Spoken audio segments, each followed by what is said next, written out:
Hello folks, my name is Blake Bertuccelli-Booth and I'm going to give a few updates about Equalify. Before I begin, I just wanted to let you know everything I show on the screen I'll talk about, so if you're not visual, don't worry. The first big update is that we're going to launch Equalify on October 8th, 2023. Again, we're going to launch Equalify on October 8th, 2023.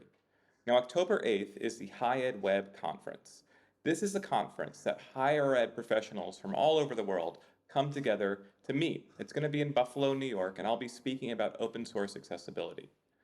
The reason I say this is Equalify's launch is because we're taking Equalify out of the experimental state it was in and are going to make a production-ready version of Equalify.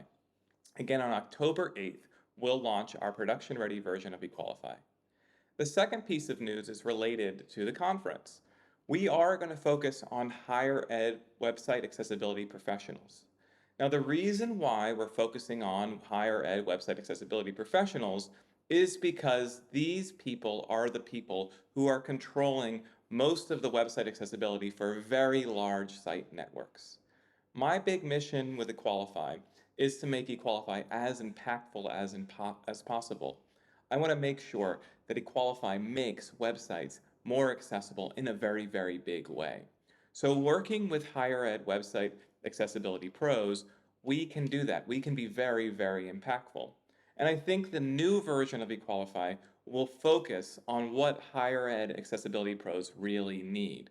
We're focusing not just on automation, but on developing governance models that allows accessibility professionals to set their accessibility standards and maintain those standards.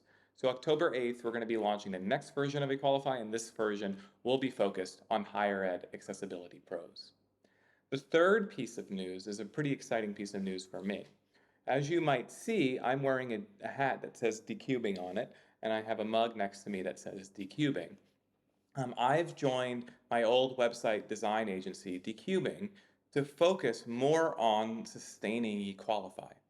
So with Decubing, I'm going to spend about 80% of my time working on sustaining Equalify. Decubing is not going to necessarily own Equalify. Equalify still will be an open source project. That's not going away. In fact, the reason why I'm joining Decubing is to make sure Equalify can retain that open source ethos. If I went with another bigger company that I didn't have as much ownership with, there's a good chance that most of Equalify will have to become proprietary. But since I'm transitioning into Decubing, I can work on Equalify as an open source project. Decubing is also going to introduce some new accessibility services that help sustain Equalify. But from now on, Equalify will be open source. I'm really convicted to make Equalify as open as possible. I think that any open source accessibility platform has the greatest chance to succeed. So again, the three big pieces of news: we're going to launch Equalify on October 8th at the High Ed Web Conference. Equalify is going to be focused on accessibility pros. We're really focusing on not just automation, but other pieces that accessibility pros need.